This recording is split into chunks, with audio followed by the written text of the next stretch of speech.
Hey, friend, welcome back to Sex Addicted Christian. I've got a couple questions here to start today. How many recovery videos have you watched? Maybe how many podcasts have you listened to? How many books have you started regarding your recovery? Now, let me ask you a different question. How many honest conversations have you had this week? Because here's what I've learned after years of walking with men through recovery. Freedom isn't usually limited by the information you get. It's limited, in fact, by isolation. So today, friend, you don't need another tip from me. You don't need another hack. What you need is a person. Now, obviously, you need Jesus. I need Jesus. We all need Jesus, but that's not what I'm talking about in specific today. Today, I want to challenge you to something that I genuinely believe can change the trajectory of your recovery. I'm calling it the 90 and 90 recovery challenge. And for the next 90 days, friend, listen to me. I want you to commit to one intentional recovery conversation every single day. Not because there's something magical about the number 90, not because of anything magical in that sense, but because God has designed you, friend, to heal in community, not in hiding, right? And by the end of this video, I'm going to show you exactly how to do that, okay? Before we get started, we just wrapped up the Crush the Shame Challenge, another amazing week with a number of guys that had come in and having identity shifts. Crush the Shame Challenge, a live virtual, 3-day live virtual event. It is one of the best things you can do. And so if you are already listening and I'm like, hey, you need a person, I need you to get connected with another person. We're talking about this 90 and 90. We're going to jump into it. But you're like, I don't have anyone. In fact, I'm scared to tell someone. I don't even know how to get out of where I'm at. I'm like in isolation. You need to sign up for the next challenge. It is coming up. There's another one in July. So make sure you follow the link below. Jump in the challenge. I want to see you there, friend. It's going to be an amazing time. There are VIP tickets where you can get live coaching with me as well. And so make sure you find your way over to that through the link, either in the podcast, Spotify, or Apple, if you're listening there, or if you're on YouTube, check it out there as well. If you have any questions, feel free to email me. Okay. Now listen, why am I making this video? One of the oldest ideas in addiction recovery is something called 90 and 90. So for decades, people have been entering recovery. People entering recovery have been encouraged to attend 90 recovery meetings in 90 days. The point here isn't the number 90. The point actually is the daily connection. It's the daily accountability. It's the daily reminders, right, that you're not alone. And I really love that principle. I love that truth. But I also know that not everyone has access to 90 recovery meetings, right? Like it's hard to find meetings. I mean, you could go to SA, Sexaholics Anonymous. You can go to Love Addiction Anonymous. There's a bunch of different 12-step programs, and I'm sure you might be able to find some. But it's hard to make 90 meetings in 90 days. I get that. So I want to adapt this principle for you. Instead of 90 meetings, I want to challenge you to 90 intentional check-in conversations, okay? That's the challenge for you today. I want you to think back on your addiction a little bit here with me. Let's kind of set the stage. What did your addiction teach you? It's taught you to hide. It's taught you to pretend. It's taught you to smile when the truth is you're actually dying inside.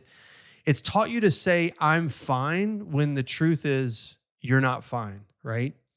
And eventually what you end up doing is you stop talking. You stop letting people know what's actually going on inside of your heart.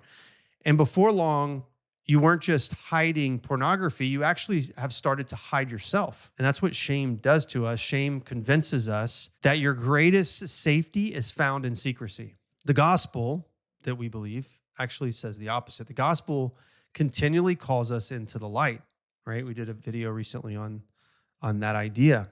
Because healing doesn't happen in hiding, friend.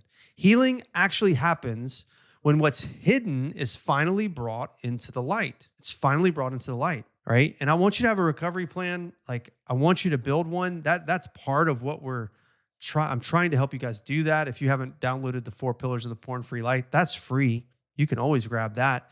And we'll walk you through that. We'll walk you through the 4 C's: crush the shame, cultivate community, confront the real cause of your addiction, and then commit to change. That's building the battle plan. And it's the exact framework. I wish I would have had that framework handed to me years ago. And it'll start building a recovery that's about far more than just trying harder. But I've watched enough recovery journeys now to notice something. The people who disappear are the ones who relapse. The people who consistently bring someone into their story, those people change. Not overnight, not perfectly, but consistently. Why is that? As we just talked about, addiction grows in isolation, recovery grows in connection. I don't know if you got the chance to watch. If you didn't watch last week's episode on the brain, the addicted brain, please go back and watch that. It is gold. Like, not because I said something profound, but it is just the idea and the reality that our brain is involved. If you watch that episode on the addicted brain, you'll remember what we talked about and how your brain learns through repetition. It's a weird thing to say. Your brain is smart, haha, right? Duh, it's my brain. For years, your brain has learned something, friend. Stress, go to porn. Are you lonely? Go to porn. You feeling rejected? Go to porn, right? You feel ashamed? Go to porn. Your brain hasn't been trying to destroy you. It was simply repeating what you've trained it to do. So you're retraining it. Instead of processing life alone, you're teaching your brain to process life with another human being every single day. That's why repetition matters. So we're looking to do 90 in 90 intentional conversations in 90 days. Why 90 days? Well, there's nothing magical about 90 days. The point is consistency. Recovery isn't built in one massive decision, friend. It doesn't matter how inspired you may feel today and excited you may feel, or maybe you jumped on this video today because you searched it and you found us. Welcome if you're new to the channel. And you found me and now we're talking. You're like, all right, I'm going to do it. No, you're not. It's not going to happen today. I'm sorry. It's just not going to happen today. It's not built in one decision. It's built by hundreds of ordinary decisions repeated long enough that they become your new normal. That's exactly what we're trying to build. That's why I'm saying let's do 90 and 90. Who should you do this with? That's a question. All right. So if you're committed, I'm in. I'll do Jimmy. All right. I'm in. I get it. Got to create some patterns, some new rhythms. The brain's involved. We want to do something new. Who should I do this with? I don't have anyone to do this with. So who do you do it with? If you're married, listen, if you're married today and your spouse understands your recovery, right? You've come clean. She found you out. You've confessed it. I don't know where you're at in your process, but if she's in the process with you and she understands your recovery, like she's in it, and it's a loaded question or a loaded statement, but if she's in your corner, even though she's devastated and hurt by finding out about your addiction, then wonderful. Invite your spouse to be your 90 and 90 check-in. If you're single, that's okay. You don't have to be married. Then you just find one trusted person, right? If your spouse isn't ready, if you're married and your spouse isn't ready for it, or maybe she doesn't know yet, I don't know where you're at. Again, I don't know where you're at in this process. Then find a trusted person, okay? Maybe a pastor, a mentor, recovery partner. Maybe it's a mature Christian friend. Don't get hung up on trying to find the perfect person. So just be clear on that. Again, you can, go download the 4 pillars, work through pillar 2. It's four easy things. Go work through pillar 2. We talk about how to choose a person in pillar 2 of the 4C framework, but don't get hung up. Like, we're not going to teach through that now, but don't get hung up on trying to find the right person. Find someone who loves Jesus, who loves you and willing to walk with you. Simple as that. Love Jesus, loves you, consistently walk with you. Some ground rules on this. So we're committed to the 90 and 90. Who are you inviting? Answer that question. Am I committed to 90 and 90? Do I have a person? 2 check boxes so far. Third thing to think about.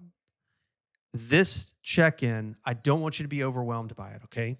There's some ground rules for this check-in. And I will say this check-in can be live in person, like over a coffee. This could be on the phone. And also it could be as easy as a text message, honestly. If circumstances don't allow for a more personal connection, a text message on this check-in could be fine. I would imagine in 90 days, you're probably going to need to do some texting for your check-in as well. But listen to me now. Let's talk about the rules of the check-in. Whoever your check-in person is, you need to let them know this and have them watch this video. Send this video to them. Make sure they know what you're doing, why we're doing it, all the stuff, okay? This check-in if in a conversation format is limited to 10 minutes, no more, 10 minutes. Okay. It fits perfectly because I'm going to give you 5 categories that you're going to check in on. We'll do that in just a second. There's 5 categories to check in, and each of those categories is 1 minute, 60 seconds per category per person. So that's 5 for you and 5 for your check-in partner. We're going to also have your check-in partner do the same check-in with you because we're building relationship and community. This isn't about just you going and sharing in your check-in, but it's also about you receiving in that check-in as well. Okay. So 10 minutes, one person shares by themselves all 5 categories. It takes 5 minutes, 60 seconds per, could take a little less, in fact. The other person listens, okay? When the first person finishes, then the other person goes. And whenever you're the listening person, we're not interrupting, we're not fixing, we're not preaching, we're not explaining, we're not defending, okay? If clarification is needed based on anything that's shared in that check-in, you can kind of raise your hand and interject for a second and say, hey, can you just give me a little more clarity on what that part is? This will all make sense when we run through the exact way to do this. But the conversation belongs to the person whoever's sharing. They have the floor for those 5 points for 5 minutes. Your job isn't to solve something for them. Their job isn't to solve something for you. It's simply to know and be known.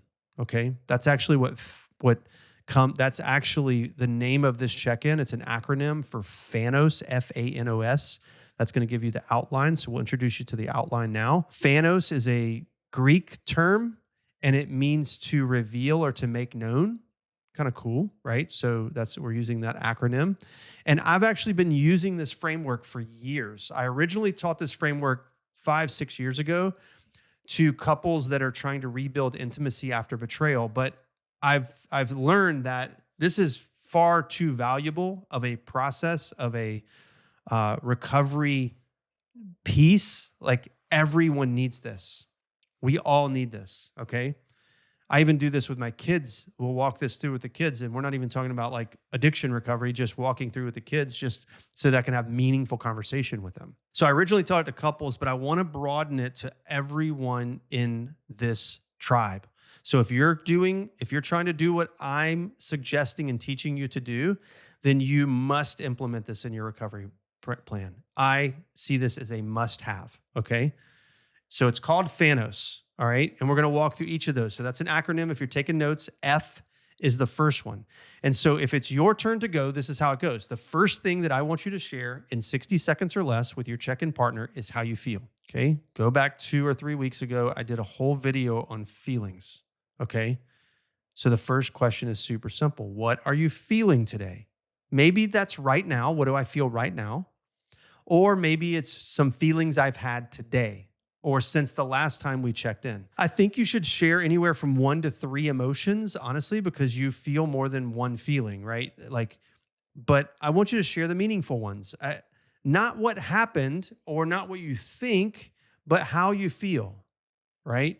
And that's where if you go back, if you did not watch that video on feelings, go back and watch it.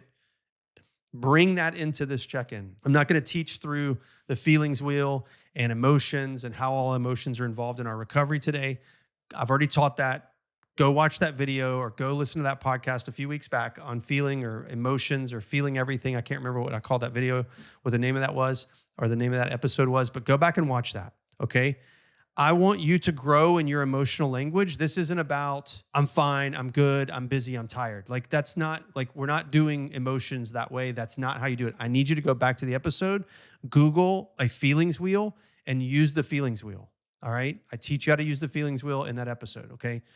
Use that because in recovery, friend, you are going to become more emotionally honest and more emotionally aware. Okay, that's why this part of the conversation is so important because you have learned to numb your emotions, to dumb them down, to not experience them. And part of the check-in process is teaching you how to use a new language, okay? And how to get more connected to what's actually going on within you internally, in your mind, in your heart, in your body overall. And then, kind of like 301 or whatever you want to call it, like getting more in touch with emotions is going to allow you to do a much better job of identifying what the real causes of the addiction are. Whole different conversation. I've got other parts, other teaching on that, but we're got to confront the cause and emotional language and a high emotional quotient. The more you learn that language and the better you understand the emotional side of who you are going to be in a much better place to truly confront the real cause of your addiction, as opposed to just learning to try to stop pornography. Okay. I just spent too long talking about the first one. You're going to spend far less time, 60 seconds or less, just simply saying, here's some emotions I'm feeling. Here's how they're connected to my experience over the last day. That's kind of where I'm at. You're checking in emotionally. Okay. So 60 seconds or less. Now to the A. A in FANOS, FANOS, A in FANOS is for affirmation. Now, you are checking in with your partner. I don't know how close of a relationship this is. If it's your spouse, much easier. If it's a friend or a pastor, may be more difficult to accomplish this one. But the speaker, whoever has the floor, is going to use this moment of affirmation to affirm the listener in something, right? Whatever it is, one encouragement or affirmation that is personal to that person. If because of the nature of the person you spoke with, you don't have a lot of experiences, especially 90 times in 90 days, you may not have 90 new affirmations to give this person.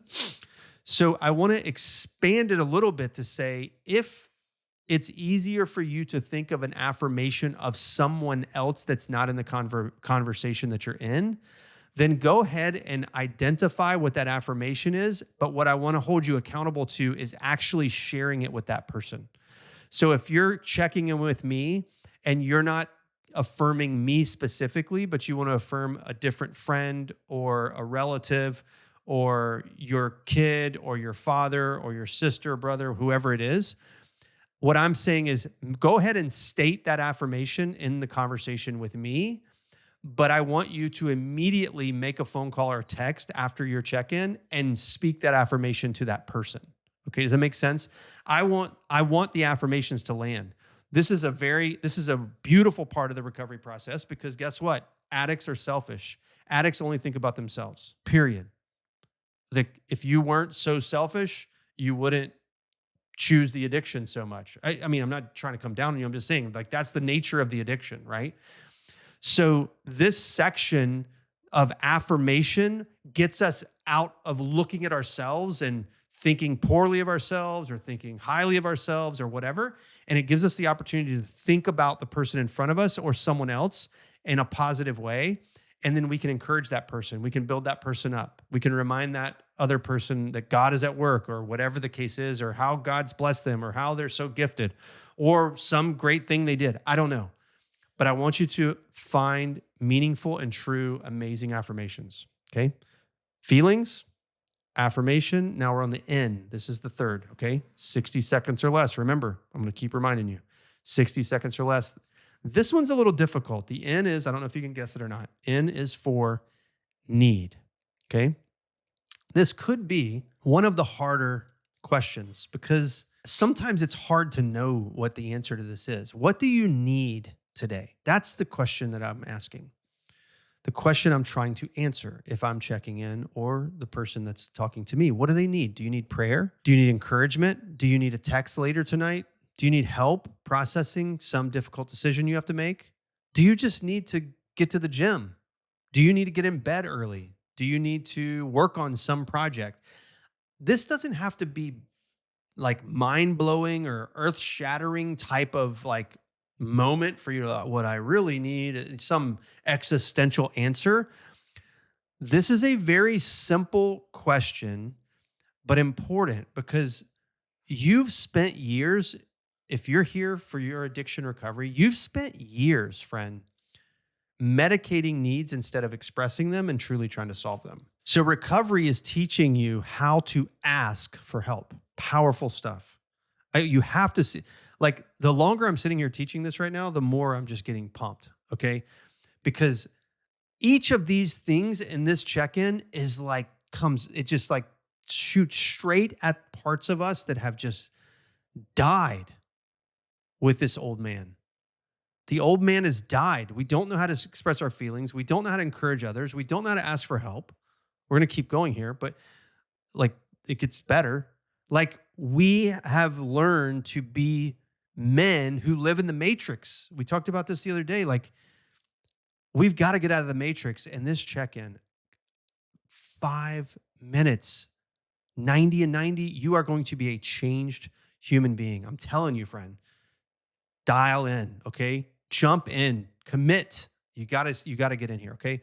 So I need you to learn how to ask for things. This isn't like, this doesn't like, look, you don't get to just like, oh, I need you to rub my feet. I don't know. Like, be careful. We're not trying to like use this as some kind of power play to get what we want.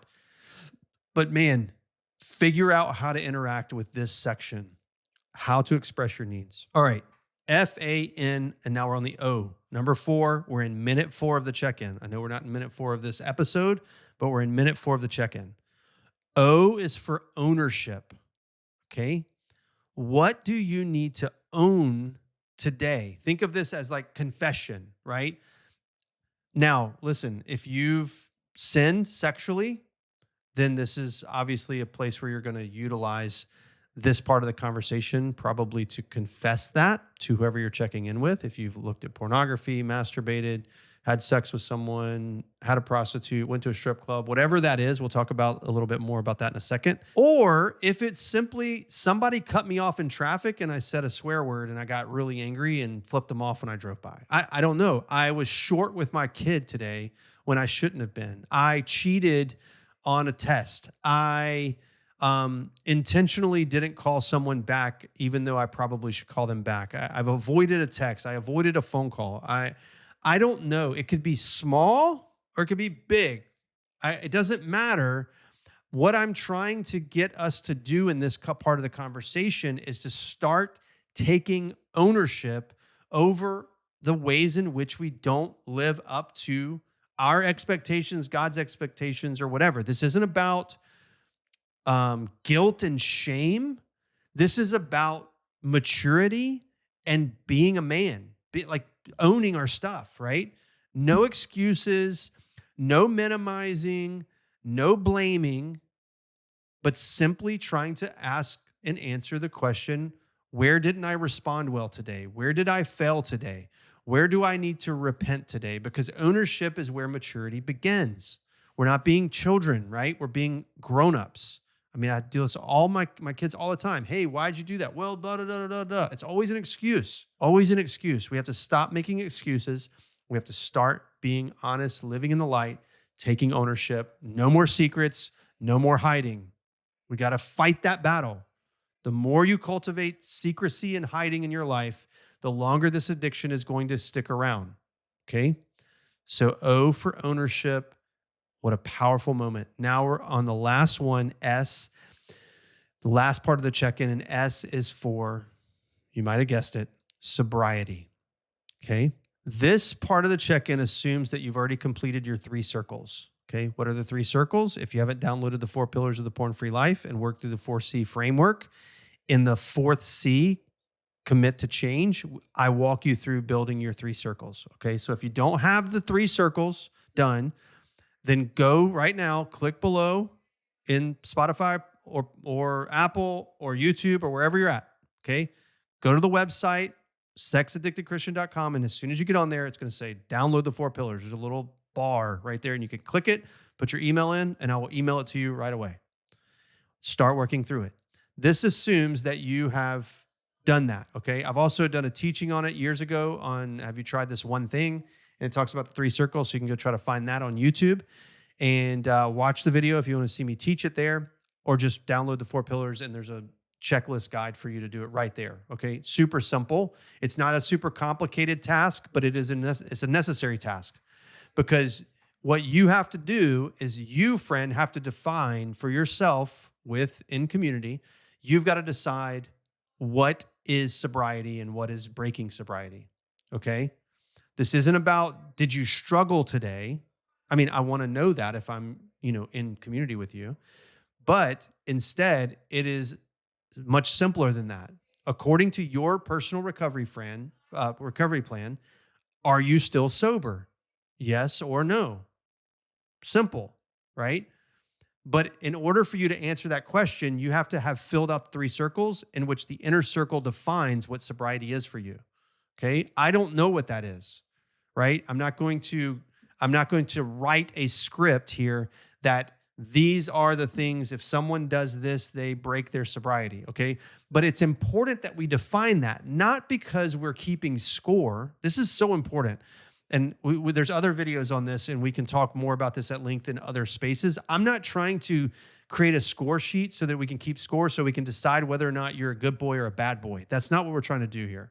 But if you have decided that you want to walk in purity, then we need to define what that means. It's a little different for everyone. Like, I'm not talking about relativism here. I'm just talking about the fact that, like, my struggles are different than your struggles, okay? So we have a little bit nuance to it. I mean, we can kind of make some big general kind of sweeping assumptions, but I want a recovery plan that's for you and for me that is specific, right? And so you're going to write that down. I'm going to know what that is. You're going to share that with me as your check-in partner. And then I'm going to look at it and I'm going to say, oh, you're going to answer the question, how am I doing from a sobriety standpoint? And if you say, I'm still sober since the last time we talked, then I'm looking at this list and I know, well, that means he hasn't done any of these 4 things or 6 things or whatever's on that list.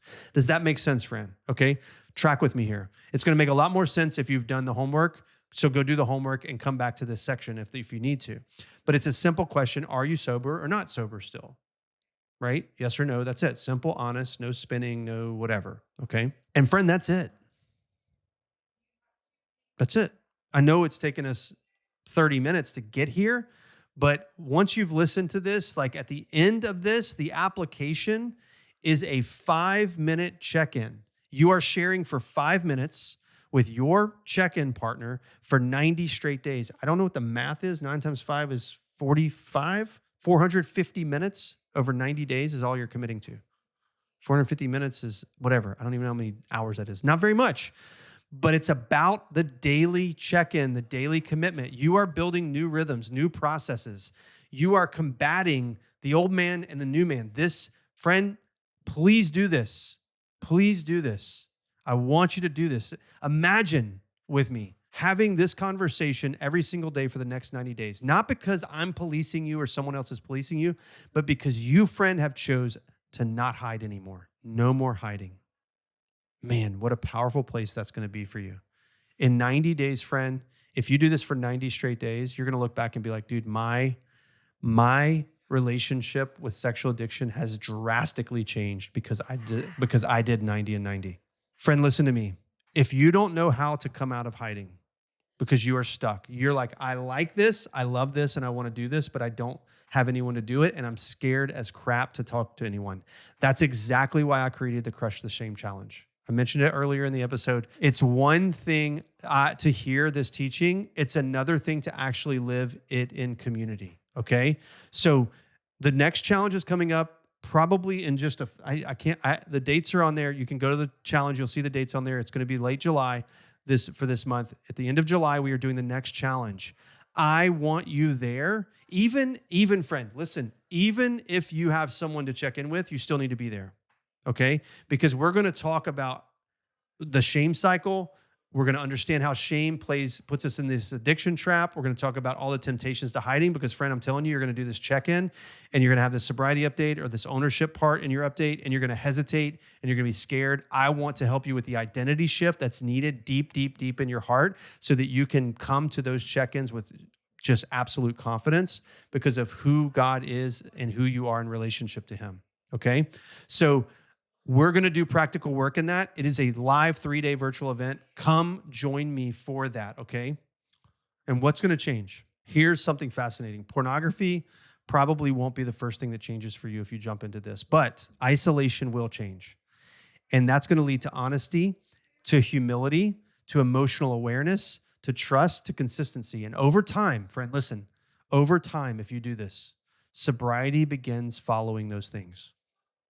That's often how God works. He changes the roots before he changes the fruit, okay? Now, as we close up today, I want you to know this. I don't want you leaving this conversation today thinking I just need another habit, okay? That's not what we're talking about.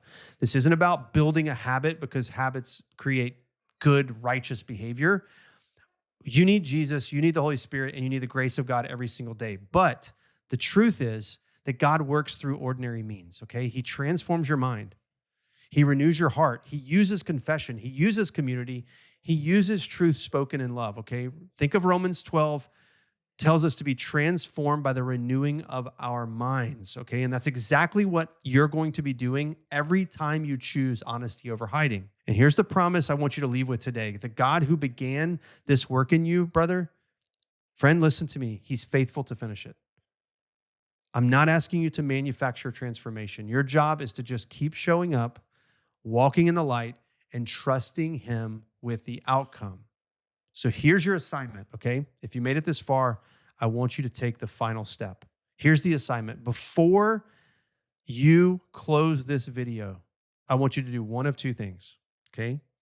The first one is simple, easier to do. I want you to do one of two things. I want you to text the one person, and I want you to ask them this question in the text. Write this text right now. Pull up the person on your phone, pull up the person, start a text message, and write this to them in the text. Would you be willing to do the 90 and 90 recovery challenge with me? It's 1 10-minute check-in every day for the next 90 days. Just send them the text. Would you be willing to do the 90 and 90 recovery challenge with me? Okay? Don't wait till later this week. Don't wait till you feel like you're ready. I want you to do it right now, okay? If not, if you can't pull that person up and write that text, okay, then I want you to do this. Click the link below, crush the shame challenge, and sign up for the challenge. And I will help you get to a place where you can make that text, where you can write that text and send it, okay? Friend, listen, it's 90 days, 90 simple conversations, and let's see what God does. Let's see what God does. Will you do it? Comment below, I'm in, or 90 and 90. Like, send me a text on Instagram, send me an email, Jimmy, I'm in, okay? I want to know. I want to know that you're in. Let's do this together. Let me know that you're in. Let's see what God can do. 90 days, friends. That's going to get you through the summer, okay? By the fall, you're going to be a new man. I'm telling you. Join me in the 90 and 90 challenge. Friend, I'm so glad that you were here today. I hope this has been helpful. I hope it's been encouraging. I hope that this will inspire you in your journey of recovery. Friend, we are going to get free. I know it. I believe it. God's setting me free. He can set you free. Friend, I love you, praying for you, and I hope to see you again on an episode real soon.